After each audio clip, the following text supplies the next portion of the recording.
Hello, and you're listening to podcast 73 from Downtime Podcast. Can I do that again, Alyssa? No. Please. No. Hello, you're listening to the 73rd episode of Downtime Podcast with Jeremy and Alyssa. Hi, Alyssa. No. Please. Just take the one before it. Don't add the first one in, okay? Don't add. I already know you're going to edit it in. I already know you are. I have a feeling that's what you're going to do.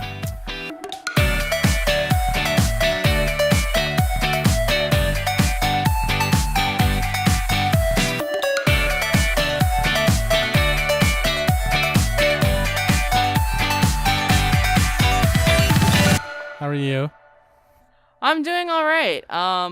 So tomorrow it's expected to be the first rain of the Bay Area in 8 months or so. Yeah, that's right. 8 months might be an exaggeration, but it's been a while, guys. It feels like it's been a 8 while. months. Yeah, it feels like it's been 8 months. So we're all expecting and awaiting for that to happen. And after the first rain happens, it's going to be sunny again. It's going to be, I think, 80 degrees this week for the rest of the week after that. Help us all. I know. Which, I mean, I don't, are you aware of Fleet Week is this weekend? Yep, it's this weekend. Yeah. Yeah. For people who don't know about it, it's basically a time in like the San Francisco and Oakland area where a bunch of fleet ships and Navy planes and Air Force planes, they just fly over San Francisco and they park their boats, and it's just kind of like a showcase. It's like a giant airplane show. If you like airplanes, then this is the thing for you. Yeah. And there's gonna be hella traffic, so beware. Oh yeah, I'm not looking forward to going out this weekend, but Yep. Do you know about the Blue Angels? I do. So for those that don't know, the Blue Angels are a Navy group of pilots that fly these blue and yellow planes that fly around the city, and they do like crazy stunts and tricks, and before my dad told me that because he used to work in downtown in the 80s, they would fly really close to the buildings. So close that the windows would shake. They did that before, but ever since 9/11, they don't do that anymore. I think even though they don't fly as close anymore, it's still pretty as close as you can fucking get. It's still pretty damn close. Like, they don't need a permit to do that because they're the military. Yeah. Yeah. There's this one time I went into San Francisco accidentally on Fleet Week. What does that mean, accidentally? Like, you didn't know it was Fleet Week and you just like went into the city? Yeah, because I'm not from San Francisco. Right. And so we just, like, me and my friends just went in, and all of a sudden BART was really crowded, all these different things, and planes were flying everywhere, and it was so much confusion until we realized, oh, it's Fleet Week. God damn it, it's Fleet Week. Like, oh man, Fleet Week is awesome. Yeah. Another side note that's so random, if you're planning to fly a drone in the city, you probably can't do it this week because Fleet Week. You know that people are going to try, though. Like, I'm curious if what's going to happen. You will be, like, arrested. You'll be fined. Everything.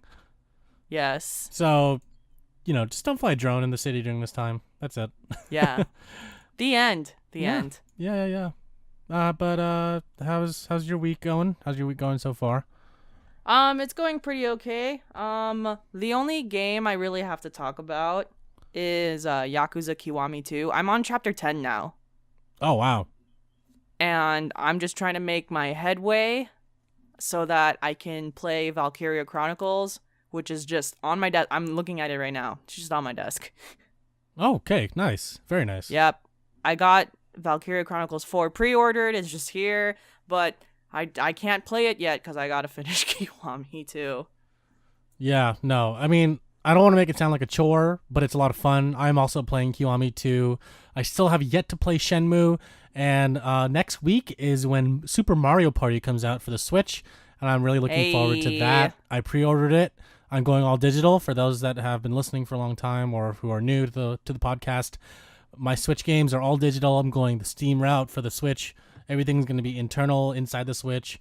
Hey. So if you have any recommendations for Switch games, let me know. Aside from the big AAA titles that came out, and also I also have not subscribed to Nintendo Switch Online. If anyone's curious, simply because I just don't really find any value to playing any of the NES games, since I pretty much own all the ones that I want to play on the actual NES system, although it doesn't work on my TV. I mean, it's kind of redundant, and yeah, I mean, I just don't really see any value right now for subscribing to Nintendo Switch Online.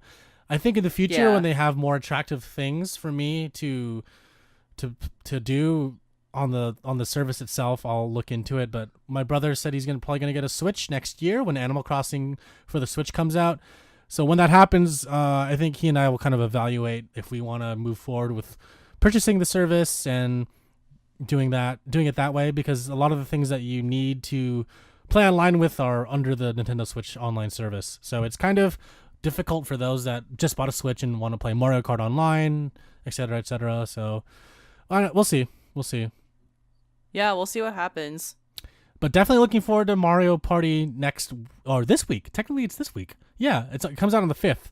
So I already have plans to have a super drunkio party. It's going to be fun. Hey! Mario Party drinking games are always fun. Responsibly. Drink responsibly, people. Unless you're in a controlled environment amongst really close friends, then you could do whatever the hell you want. Just saying, okay? Not trying to promote anything, but I'm just saying. Jeremy is clearly trying to promote something. Nope. I'm trying to promote friendship, wellness, good health, all that stuff. Do you believe me? Maybe. Okay. Yeah.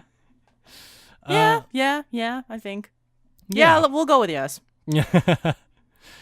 So we're both playing Kiwami 2. You're pretty far ahead, but usually in the past we've kind of been like neck and neck when it comes to finishing up Yakuza Kiwami 2. But last year in all the Kiwami games, you were ahead of me until one day I completely you were ahead of me by 7 chapters each time until suddenly I caught up. Yep. And I was like, wow, that's so fast. I know. But all I'll say, a few comments I have are, sure. Okay, so I full-heartedly 100% believe that this game has the best sub-stories so far in all the Yakuza games I've played. You know, I agree with you. Because these are just so ridiculous and over the top. It's the dumbest shit I've ever experienced in a Yakuza game. And I've experienced dumb shit in this game. No, totally. And it's exactly what you expect from a Yakuza game, but more. A lot more. Yeah, on steroids. One of those guys literally looks like he's on steroids. What's his name? Poison Mitsuo? Oh! he definitely looks like he's on steroids. And I'm like, ooh, okay. You're weird. Yeah. But that was an amazing sub story, by the way. For those of you that don't know what we're talking about, play Yakuza Kiwami 2, go to Sultanbori Bridge, and then you'll find out what we're talking about. I know. I actually took a break from the storyline, and I'm back in Sultanbori, so I can do more damage to the cabaret game. So I want to circle back to the fact that I'm so behind and tie that in with the Cabaret Club game, and here's why. Did you finish it? No, I didn't. I didn't yet.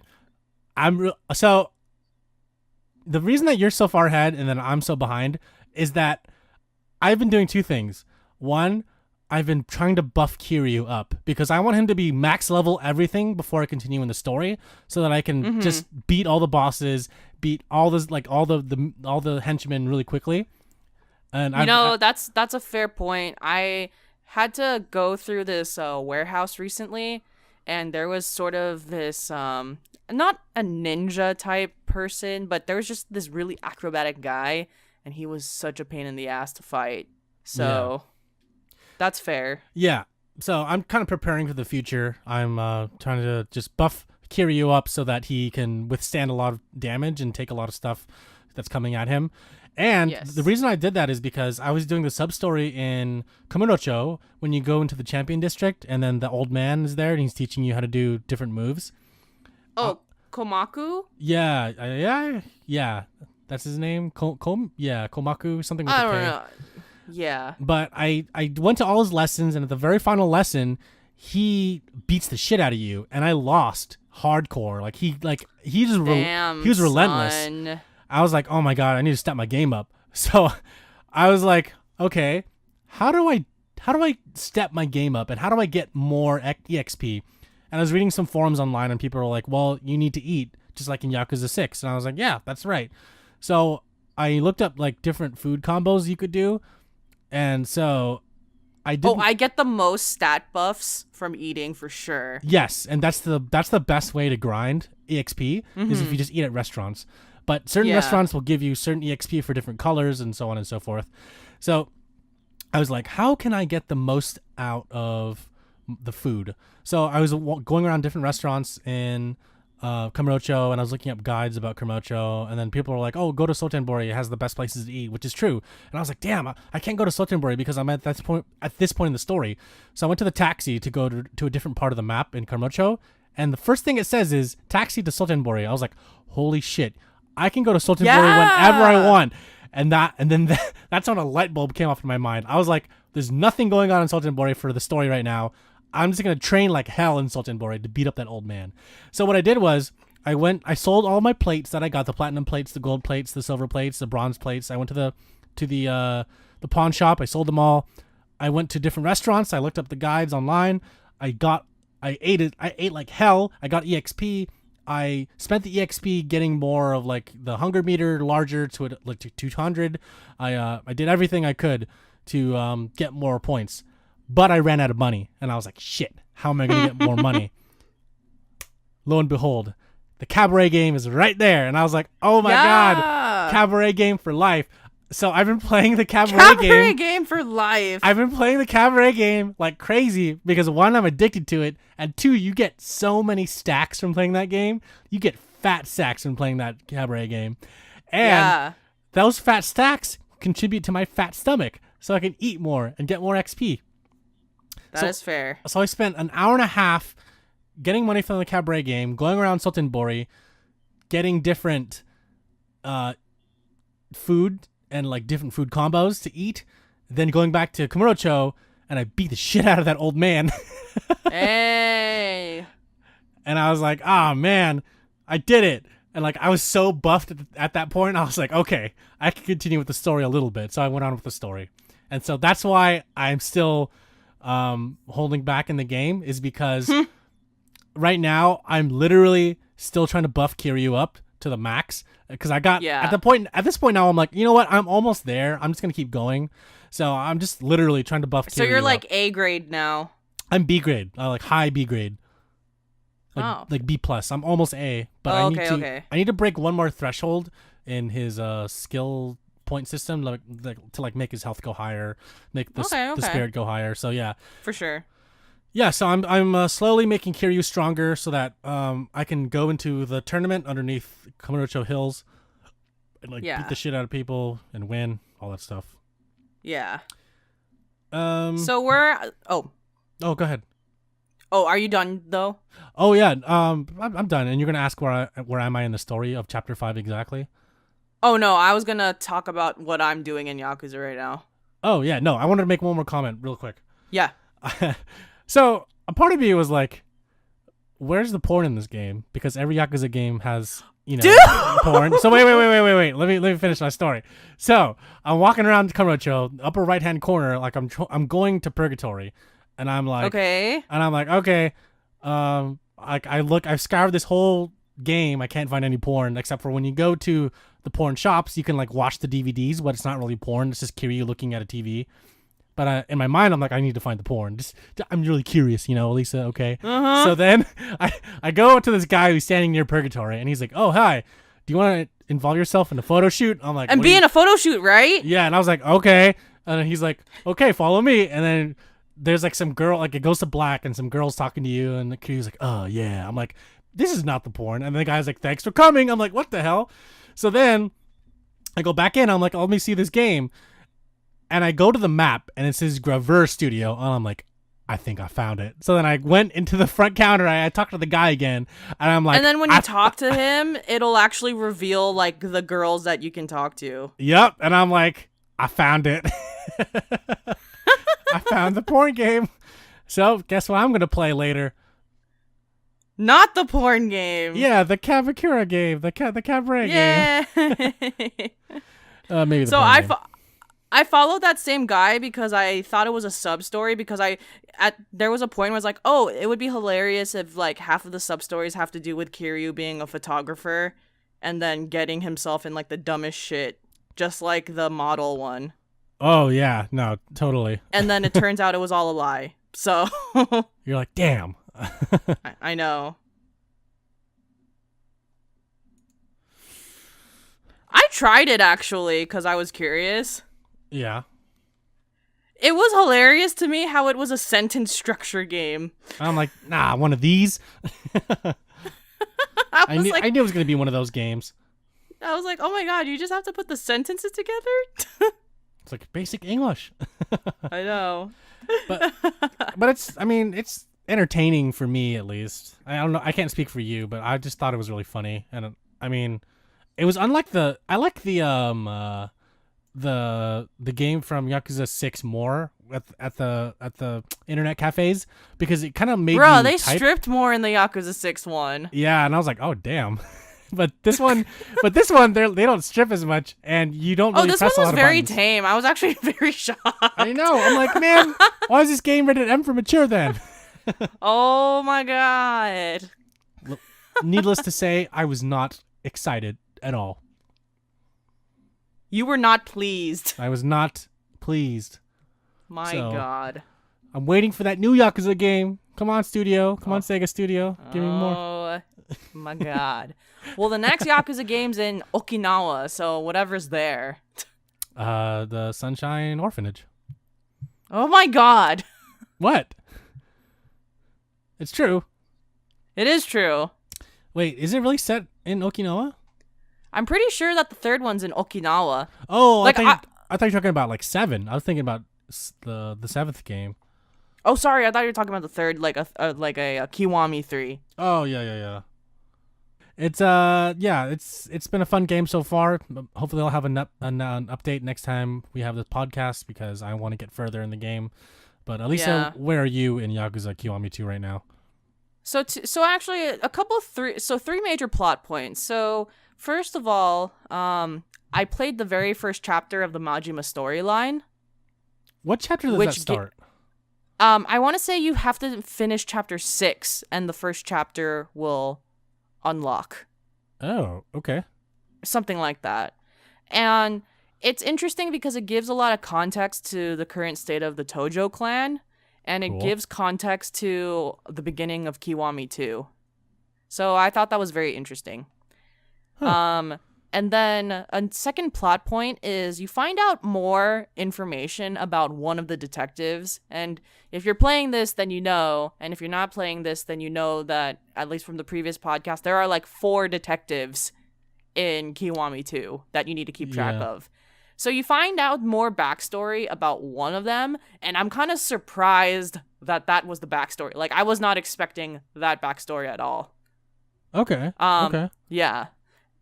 And I would say that it was actually much more, like, pleasant than I was expecting. So that totally happened. And then 3, there is a major plot twist that basically I think the plot twist of Kiwami 2, and it actually gives context to Yakuza 6 a lot. Yeah. Okay. And I was like, wow, I did not expect this to go in this direction at all. Huh. Interesting. Yeah. Aside from that, sub stories are great. I helped someone change their underwear after they shit their pants. Oh, I did. That was like the first one I did. Oh yeah. And yeah, good times. Oh, and then I found the dog that Haruka had in Kiwami 1 and I gave it to one of the orphanage managers. Oh yeah. Keep her company. I like how that guy's like, you call that guy and he's like, oh yeah, long time no see. Kiryu's like, hey, can I take your dog from you? And he's like, but I like this dog. Like he kind of hesitated on the phone, and then Kiwi's like, but the kids need it. And the guy's like, all right, I'll give it up for you. But in real life, like, would you give up your dog? Like, oh hell no. I'd be like, Kiryu, I know, right? Leave me alone. Like, what do I owe you, dude? Like, get a new dog. Pretend it's the other one. Like I don't know. But it's the dog. I don't. Yeah, but Kiryu saved that guy from a rock. So. And that guy owes Kiryu a dog. Okay. Here's the logic there. Hey, you saved me. You can have my dog. Hey. Give my dog to the kids. It's like, what are you talking about? But I thought that part was really funny. That guy was just so that guy was so easy to give up his dog. I was like, my God, you've been with this dog for like a year and you're just gonna give it up. Like, all right, that's cool. Reminds me of Todd from BoJack Horseman, if you're watching that show. I wish I was. Damn. Basically, that guy was like Todd from BoJack. So. Oh, okay. Yeah, it's all you need to know. Okay, I'll keep that in mind when I watch BoJack Horseman. Yes. And that's basically all that I have to talk about. So I'm hoping to finish Kiwami 2 and start Valkyria Chronicles 4 by the time we record the next podcast. Yeah, and I'm definitely not going to finish Kiwami 2 next time we record, but I will try to finish it by the middle of this month, and I want to start Shenmue 1 and 2.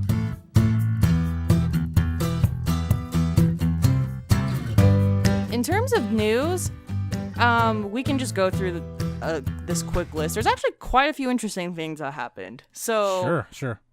So one, PS4 now allows crossplay of Fortnite. Yep. And that was kind of crazy that happened.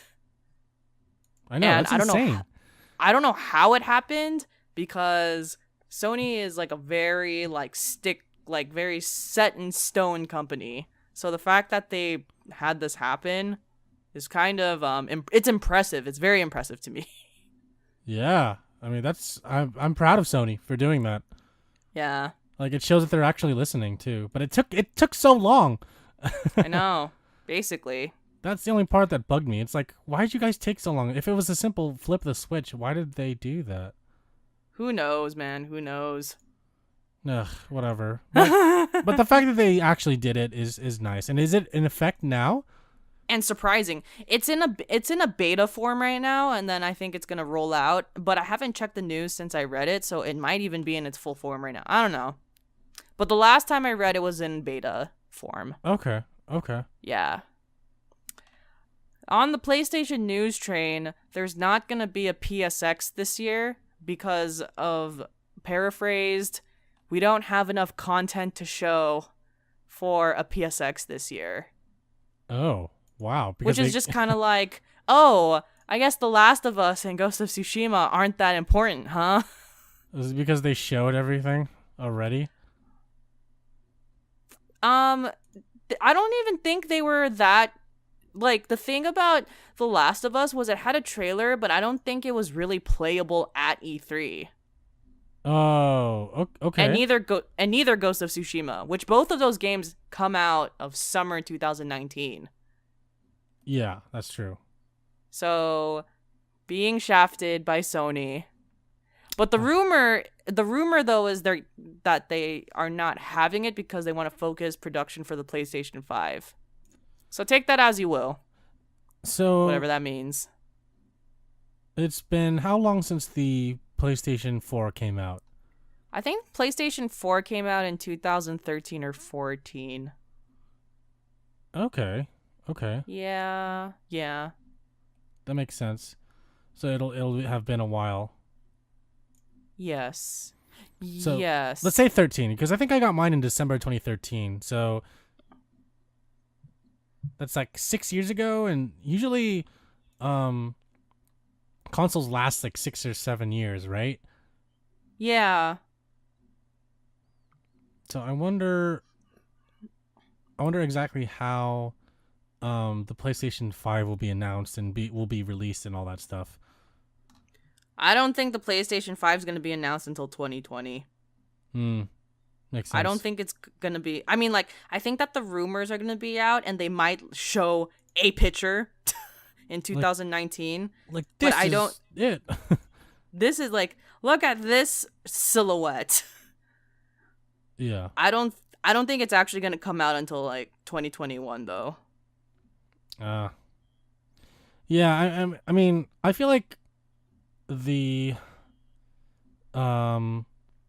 what's it called? I feel like the PS4 is already kind of at a peak gaming point because it's already like a household. It's already a household name. Yeah, and there's already like a lot of games for it, all that stuff. Yeah, definitely. So I mean, maybe Sony does feel like it's time for that. I mean, like I feel like the only thing that they could add on is, you know, better memory, a better graphics card, and maybe more VR compatible. But that's about it, right? Yeah, that's actually, like, I think I talked about this before, but that's actually the reason why I don't think it's going to come out anytime soon. Simply because I just don't know what, like, at this point, what's even going to be next. I just feel like they're waiting for VR to become more commercially acceptable, or, like, not acceptable, commercially affordable, let's put it that way. And, like, yeah, for sure. For VR to be more of a mainstay in gaming, because right now people kind of just see it definitely as a gaming tool, but also more of a expensive gaming tool. Yeah. Yeah. And it's definitely because of the hardware. So totally. This most recent Augmented World Expo, they actually announced a chip called the Snapdragon by Qualcomm. And yeah. And it's a chip specifically for AR and VR purposes that is meant to be cheaper and use less power, and it's lightweight. So cool. It's kind of like part of the like adoption of that industry is also the materials and resources for it becoming more accessible. Oh, cool. That's cool. Yeah. So now that there's more resources and materials, definitely gives more leeway for things like PlayStation and like HoloLens and, you know, Oculus to work on their next version, basically. Yeah. And we'll see where that goes from there. I mean, I just feel like they're at a point now where, like, they just need to keep producing more and more things to make VR more socially acceptable in a gaming space and more affordable. Yeah. But sure. That's all I have to say. Yeah, definitely. Because definitely it's not affordable right now. It's not cheap. Totally. The last piece of news I have is that a new gameplay trailer was released for Red Dead Redemption 2 that actually shows a lot of what you should expect with the gameplay, which, to be honest, is what I expected out of the gameplay. To be honest, it kind of looks exactly the same in terms of how you play and what's featured, which is inherently not a bad thing, by the way. Mm-hmm. I mean, like, if the formula works, it works. And also it's like, it's kind of what you expect out of Rockstar. It's the same exact formula for Grand Theft Auto and all their other games. It's just, it was just really like, wow, it's like I was just watching the original Red Dead with better graphics and in the snow and more silhouettes. Yeah. Is what I got out of that trailer. It was really beautiful. Oh yeah. Definitely the biggest thing I see about Red Dead is the improvement in the graphics. And it is a vast improvement from Grand Theft Auto 5. These graphics can compete now with like a lot of like other studios such as Naughty Dog and whatnot. Yeah, I agree. Yeah. Which is probably what they were going for. Did you see the first person trailer? Yes, I did. It was pretty cool. Yeah. I mean, like, I half expected it, but I also forgot that first person was a thing in Grand Theft Auto. Yeah. And then when I saw that, of course, the similar engine came out for Red Dead Redemption 2, and there's a first person mode, I was like, oh my god, I can't wait to be a cowboy in first person. I know. It's going to be fun. Riding through the wind in first person. Yeah, it's going to be awesome. I wonder if they're going to do a zombie-related Halloween themed. I'm sure they're going to have, like, events on Halloween for online players or something.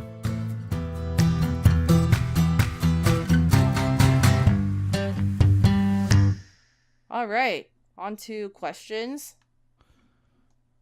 We got one. I know. Funny because like on the Discord, we announced hella late that we were recording, like 5 minutes before we started recording. But I guess it's the morning currently, or like at least like I don't know what time it is in Switzerland, but Hooded Dude was able to come through with a comment. Is it Sweden or Switzerland? Sweden. Oh man. Sorry, Hooded Dude. I don't want to mess it up. It's one of those two, and I'm sorry. Oh jeez. I'm gonna say Switzerland and cross my fingers. I'm gonna say Sweden. Okay. Well, we're gonna find out in the next episode. He's gonna correct us. I know. Oh my god. He's like our number one fan, and we're like not doing him justice, Alyssa. Oh my gosh. I'm like doubting myself. Anyways, read the question. No, you read the question. You read it. Okay. What is the meaning of life? Dude, man, that's deep. That's deep, bro. It's a deep ass question. Damn, man. How you gonna do me like that right now? 42. That's my answer. So I know that the reference is Hitchhikers. So why is the answer 42? I honestly... Like, what is the context of that? Terms of... Oh my god. It was something... One of the characters asked, what is the meaning of life? And then someone responded 42. And I don't even remember why. I just remember that was a thing. Because I read the book so long ago. And I watched the movie so long ago. And I forget. Okay. Sorry. That doesn't really help. But what is your answer?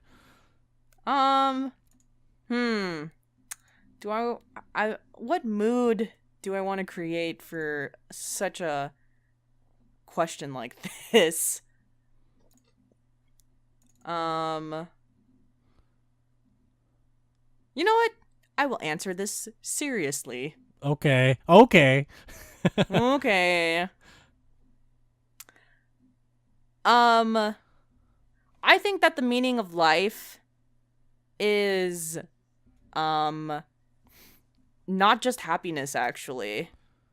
I think that the meaning of life is all the emotions, kind of similar to the movie Inside Out, where to go through the ups and downs of someone's lifetime, there's a lot of relationships to experience with people, whether it's family and friends, and different emotions, and the different emotions that you have make what you have in front of you more appreciative and grateful.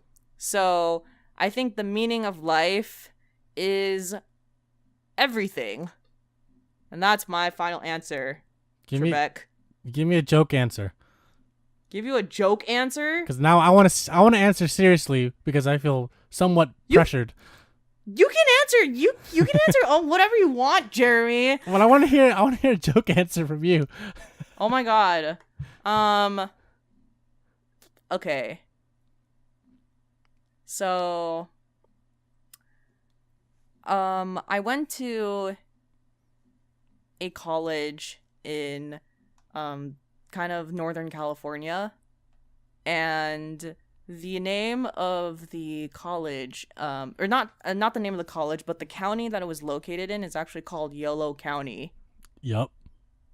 And in 2012, there was a song called that was I already forgot the motto. It's called The Motto, and it was a weird song because, for one, this artist is from Canada and created a song that had it was very hyphy driven, and hyphy driven is it's like a type of rap that comes out of the Bay Area in California.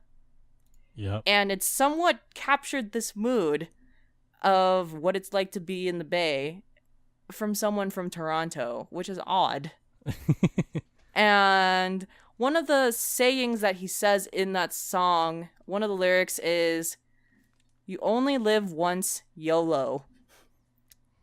And that basically defined my life and my like college career, like basically everything in that moment, because that goddamn song came out when I was in college. Wow, that was a lot longer than I expected. Yeah. So the meaning of life is you only live once. So fuck it. So my real answer, it kind of is built off of that, but also not really, is that you should try something at least once out of your comfort zone. You should experience everything once. I mean, experience failure, experience winning, experience losing, experience acceptance, experience, rejection, all that stuff. And you should always do something wholeheartedly and not half-heartedly. But it all ties back into you should always experience something once, or experience everything at least once, or try to. Where going to a different country where you don't speak the language, trying a new food that you never knew that you liked, stuff like that. Just that's it. It kind of ties into the whole YOLO thing too. I know that was semi a joke, but it's also live life to the fullest, yada yada yada, in that sense. Amen. Was that the only question we have? That was the only question we have. Technically, yeah. I guess I was gonna say it was a comment, but it's kind of a question, not really a comment. Yeah. Life is strange. It is. Not the game, but the saying, yes, life is strange. And the game. And the game. Also, I also want to give a little quick shout out to my friend. He's living in Tokyo right now, and he has been listening to our podcast every morning, and I think that's really adorable. And really? And I miss you so much, Shogo, if you're listening. I miss you very much. And I hope that life isn't too hard on you. And I'm always there for you. And I promise you that I'm going to visit you in Tokyo soon. I don't know when, but I don't want to be an empty promiser and promise you nothing. But hey, buddy, just know that I'm listening and I'm always here for you. And thank you for always listening to the podcast. Oh my God, my heart. Oh my God. I don't know what to do right now. I'm not confessing to him. I'm just telling him that I love him very much and that I miss him. And I want to thank him for always listening to the podcast. That's so cute. We always tell each other that we miss each other every day. Sorry if I revealed that secret, Shogo. Oh my God. That's so adorable. Thank you. But that's really genuine. I really wanted to express my love for him. That's why my heart is so full right now. Oh, thank you, Alyssa. Wow, that was awesome. Well, you know what? We'll end there. We'll end on that high note. Yay. All right. So, if you listen to the podcast and you're listening through Apple, go ahead and write us a review. If you haven't yet, we really appreciate it, and we'll read it on the podcast. You can ask us any questions at contact@Downtime.Live, or just go to the website www.Downtime.Live. And on the website, we also have a Discord. And on top of that, we have a Twitter, and we are on every podcasting platform except for Spotify. Yep, that's true. And it probably won't be a while till we get on there.